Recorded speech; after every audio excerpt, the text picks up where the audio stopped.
Created by Congress in 1987, the National Agricultural Law Center is the only institution of its kind in the United States, serving producers, state and federal policymakers, agribusinesses, attorneys, and many others throughout Arkansas and beyond. Our mission is to serve as the nation's leading source of agricultural and food law research and information.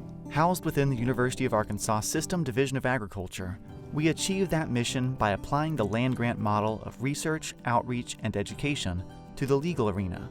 As part of its mission, the National Agricultural Law Center creates and publishes resources discussing the laws that affect agricultural production in language and concepts understandable to the general public. Our digital library has more than 50 online reading rooms with topics from agri-tourism to water law.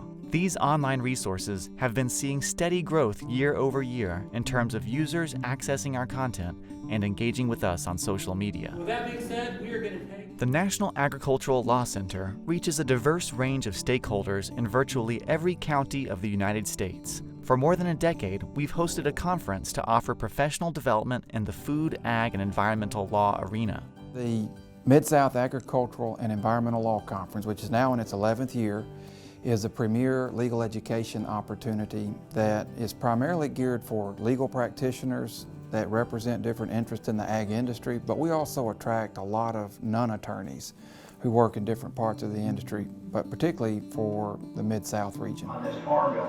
Last year, we debuted our Western Agricultural and Environmental Law Conference in Reno, Nevada. It's really worthwhile. A first-of-its-kind event, we assembled a lineup of speakers who could address the difficult issues facing not just agriculture, but human infrastructure in the western states, chief of which was the dwindling supply of water and the tug-of-war over its use by agriculture, cities, and industry. And our water policy. We look forward to continuing to grow this event in 2024.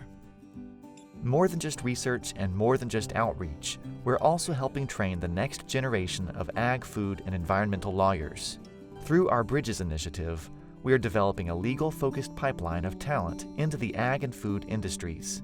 This public-private partnership provides professional development opportunities to increase legal knowledge. Another way we build the future is through our Research Fellows program. Law students from across the country interested in food and agricultural law work with supervising attorneys on research projects, expanding the National Ag Law Center knowledge base and bolstering the students' resumes. Really proud of our research fellowship program. Just in the last decade alone, we've had over 130 of these students from more than 25 states or 26 states. And they go on, after they do the great work they do here to help with our mission, to work in state ag departments and Hill staff in DC and law firms and other places that support the agricultural industry. Over the last decade, the National Agricultural Law Center has been expanding its national presence.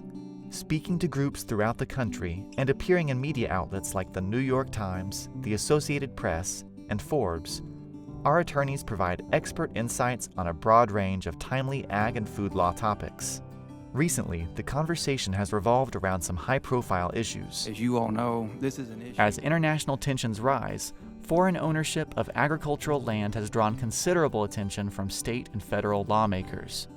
Our staff attorney, Micah Brown, has become the media's go-to expert on the issue, with dozens of outlets carrying stories with his quotes.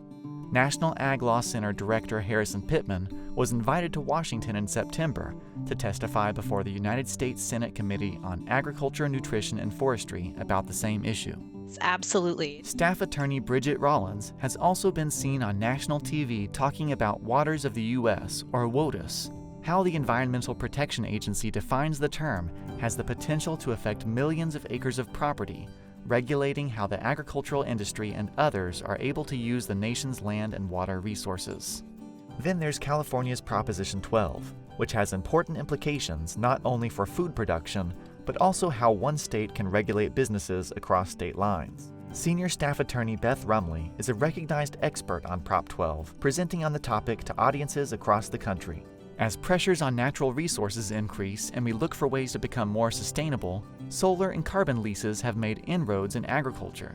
The leases are relatively new concepts, and their unprecedented nature often leaves more questions than answers. Rusty Rumley, senior staff attorney, has spoken extensively on these topics, providing guidance to producers in unknown waters. And finally, there's the Farm Bill, the centerpiece of federal ag policy that is renewed about every 5 years. The Farm Bill is really more than just about farming. It has a lot of other aspects that impact the ag industry and society more broadly. Nutrition programs is a major piece of that, but also conservation programs. There'll be provisions that impact federal crop insurance, for example, and forestry and the livestock industries and energy. The current Farm Bill expires in 2023, and Congress is working to develop a new Farm Bill. We are often called by those in Washington to provide analysis and insight. We are also here for Arkansas. In the last year, we gave presentations for the University of Arkansas at Pine Bluff Small Farms program, were featured at the Arkansas Grown Conference, and guest lectured from multiple courses at the University of Arkansas. We also provided assistance to small-scale food processors selling goods under the Arkansas Food Freedom Act with our Plan, Produce, Profit workshop series. Every year since our founding has been a building year, and this last year was no exception. The steady increase in our speaking and media engagements, combined with rising use of our online resources, show that our efforts to become the go-to resource to a greater number of policymakers, producers, and other partners have been working. We are excited about the future and feel more motivated than ever to pursue our mission and help strengthen our nation's food, fiber, and fuel production.